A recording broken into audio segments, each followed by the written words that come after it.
আমি ডক্টর অভিনীত জানা। আমি জিমস হসপিটালে নিউরোসার্জারি ডিপার্টমেন্টে জড়িত। আমরা নিউরোসার্জারি ডিপার্টমেন্টে কাজ করি। আমরা উনি হিরণময় বাবু, 57 বছর বয়সী আমাদের পেশেন্ট। নন উনি সুগার এবং প্রেশার দুটোই ছিল অনেক বছর থেকে। হিরণময় মুখার্জি, 57 বছর বয়সী, সুগার প্রেশার দুটোই ছিল, কিন্তু নিয়মিতভাবে ওষুধ খেতেন না। তো বলতে পারেন আনকন্ট্রোলড সুগার আর প্রেশার দুটোই ছিল। তো ওনার এক বছর আগে একটা ট্রমার হিস্ট্রি, মাথায় কিছু একটা লেগেছিল, বাট সেরকম ওনার কোনো কমপ্লেন ছিল না, কোনো সমস্যা হয়নি। বাট লাস্ট 1 মাস আগে থেকে ওনার একটু করে মাথা ধরে থাকতো, মাথা ব্যথা হতো, যেটা লাস্ট রবিবার 17 তারিখ থেকে মাথা ব্যথাটা খুব সিভিয়ারলি বেড়ে যায়। তার সাথে সাথে 2বার বমিও হয়। তো উনি সঙ্গে সঙ্গে স্থানীয় নার্সিংহোম বা কোথাও গিয়ে একটা সিটি স্ক্যানও করান। তো সেখান থেকে ওনাকে এই সঙ্গে সঙ্গে জিমসে মানে এমার্জেন্সিতে নিয়ে আসা হয়। তো আমরা সেখানে ডায়াগনোস করি ওনার একটা সাবডুরাল হেমারেজ হয়েছে। জিমস হসপিটাল সাবডুরাল হেমারেজ বলতে গেলে ব্রেনে একটা ব্রেন স্ট্রোক ওনার একটা স্ট্রোকেরও হিস্ট্রি আছে 2012 সালে। সেটার কোনো সেরকম আমাদের কাছে যথেষ্ট নেই, বাট এখন একটা রিসেন্ট সম্মান অর্জন করলো। ব্রেনের মধ্যে রক্ত জমে গেছে।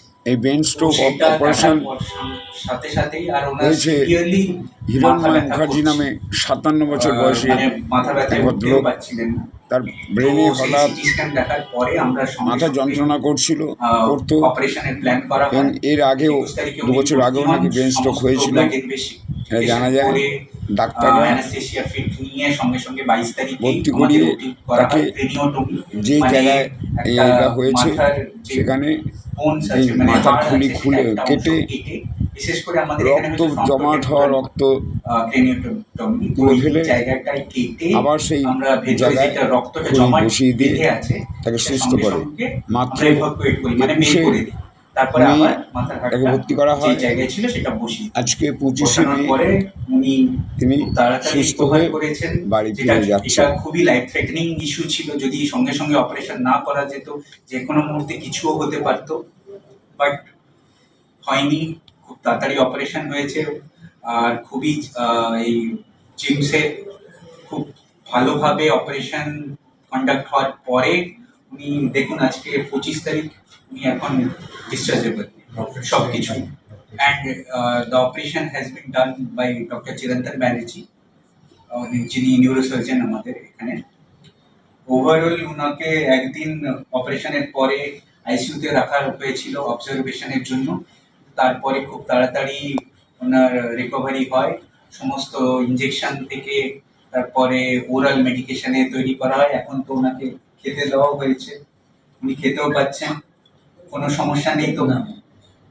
তো এখন স্বাস্থ্যসাথী কার্ডের মাধ্যমে, হ্যাঁ, ওনার কোনো খরচ হয়নি না। এটা অন্য জায়গায় হলে কিরকম খরচা হতে পারতো? মানে বোনটা যে বাদ দেওয়া হচ্ছে একসাথে বললাম না, আবার জুড়ে দেওয়া হয়েছে। আচ্ছা, একসাথেই করে দিয়ে দিয়েছেন।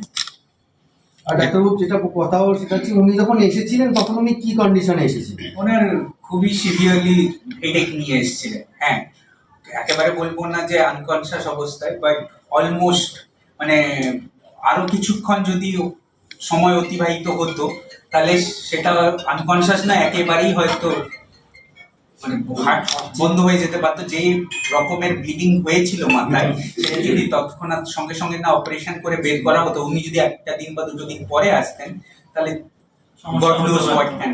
এটা কি স্ট্রোকের কোনো লক্ষণ না অন্য কোনো হয়? ওনার অলরেডি একবার স্ট্রোক হয়েছিল 2012 সালে।